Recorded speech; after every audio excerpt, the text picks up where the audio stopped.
为迎接圣诞、跨年加元旦的假期，由台南市议会加市府共同主办幸福满园迎丰年的花卉展览。17号上午，伫个议会加市府的廊道正式来展开，由议长郭信良加市长黄伟哲，以及将近20位的议员共同出席，为感恩系列活动正式揭开序幕。幸福满门迎丰年。台南市政府今年也很用心，将整个的周遭的这个亮化呢，比去年做得更有看头。那今年的节目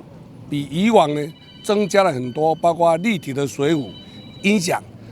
立体的水舞达到全国最高的40米，整个议会的亮化也都已经工程了圆满，所以我们台南市议会准备好了，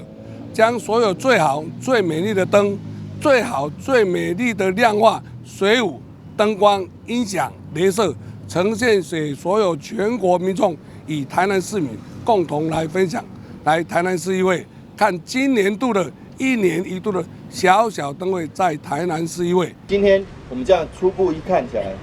这个品质更为提升，整个花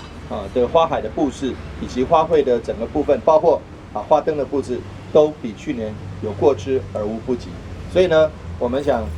除了12月24号到1月2号，除了静态的花以及夜间的花灯之外，我们还有动态的乐仪队的表演。我想我们这都是市民朋友们都是热切期待，因为去年实在盛况空前，今年是更胜一筹，所以不管是在参与的量以及品质上都会更好。我想这个部分非常谢谢议会跟市府团队大家一起在努力，我们共同打造这个议会这个府会廊带这边非常漂亮，成为一个艺文高品质素食展演的地方。也欢迎市民朋友们一起来，在耶诞、在跨年的时候以及跨年后